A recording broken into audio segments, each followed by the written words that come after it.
అందరికీ నమస్తే. వాయిస్ వార్తి వార్తలకు స్వాగతం. వాయిస్ వార్తి జాతీయ తెలుగు దినపత్రికలో ఈరోజు వార్తలు ఏంటో చూసిద్దాం.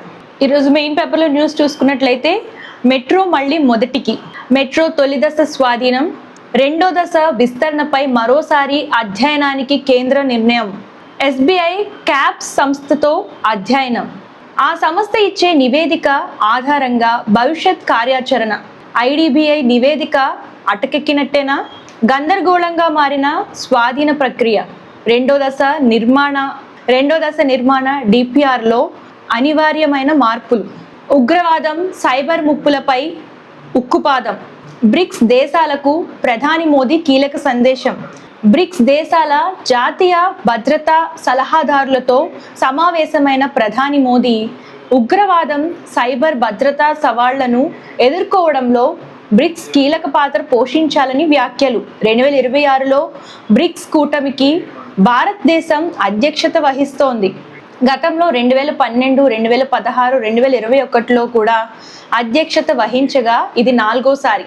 ఫీజు బకాయిలను తక్షణమే విడుదల చేయాలి. ఫీజు రియంబర్స్మెంట్ స్కీమును పాత పద్ధతిలోనే అమలు చేయాలి. కౌన్సిలింగ్ సమయంలో విద్యార్థుల వద్ద ఫీజులు వసూలు చేయకుండా చర్యలు తీసుకోవాలి. డిప్యూటీ సీఎం బట్టి విక్రమార్కను కోరిన జార్జుల శ్రీనివాస్ గౌడ్.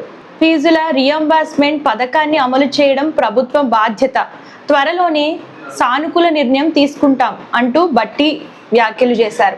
రెండో విడత పద్మ పురస్కారాల ప్రధానోత్సవం, రాజేంద్ర ప్రసాద్, మురళీమోహన్, రోహిత్కు అవార్డుల ప్రదానం చేసిన రాష్ట్రపతి. ఫస్ట్ పేజీ కంటిన్యూషన్ చూసినాం. ఉగ్రవాదం సైబర్ ముప్పులపై ఉక్కుపాదం, రెండో విడత పద్మ పురస్కారాల ప్రధానోత్సవం, అవార్డులు రావడంపై ఆనందం వ్యక్తం చేసిన పలువురు, సొంత వైఫల్యాలను కప్పిపుచ్చుకునేందుకే ఆరోపణలు, ఫీజుల బకాయిలను తక్షణమే విడుదల చేయాలి, బీజేపీ నేతలకు ఏమైంది, అద్దె వద్దు సొంతం ముద్దు, ఒకప్పుడు ప్రపంచ ఆర్థిక శక్తి, 10 ఏళ్లలో 7 ప్రధానులు. యూకే గురించి ఒక స్పెషల్ ఆర్టికల్ చూస్తున్నాం.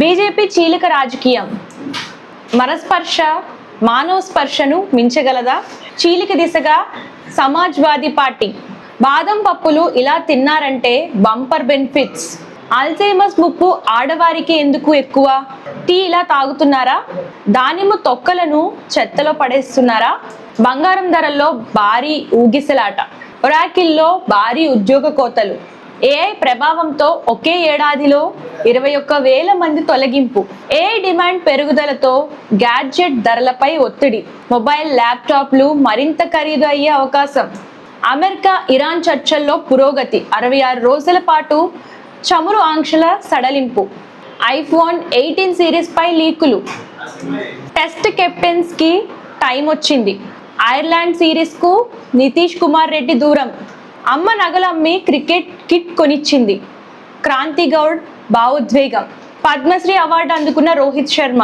శ్రీలంకకు చావో రేవో, ఐర్లాండ్ బోని కొట్టేనా, శ్రేయస్ అయ్యర్ నేతృత్వంలో ఇంగ్లాండ్ టూర్కు యువ భారత్ జట్టు సిద్ధం, స్టూడెంట్గా Meghansh Srihari, first look viral అవుతుంది. సో దాని గురించి చూస్తున్నాం. దివంగత నటుడు రియల్ స్టార్ శ్రీహరి కుమారుడు మేఘాంష్ శ్రీహరి, ఆయన హీరోగా వస్తున్న స్టూడెంట్ మూవీ 50 కోట్ల క్లబ్లోకి మా ఇంటి బంగారం. సమంత మూవీ ప్రస్తుతం 50 కోట్ల గ్రాస్ అనేది క్రాస్ చేసింది. దాని గురించి న్యూస్ చూస్తున్నాం. పెద్ద తర్వాత మారిన బుచ్చిబాబు ప్లాన్, ఇక లాంగ్ గ్యాప్లకు గుడ్ బై. 2027 ప్రభాస్ నామ సంవత్సరం, 1 కాదు 3 భారీ ట్రీట్స్ ప్లాన్ చేస్తున్న rebel star. The paradise release పై క్లారిటీ వచ్చినట్టేనా, నాని పాన్ ఇండియా మూవీకి కొత్త రిలీజ్ డేట్ టాక్. చూసారు కదా ఈరోజు వార్తలు. మీరు రెగ్యులర్గా ఎర్లీ మార్నింగ్ ఇంకా క్లియర్గా న్యూస్ చదవాలి అని అనుకుంటే మనకి వెబ్సైట్ కూడా ఉందండి, www.voicevarthi.com అని చెప్పేసి.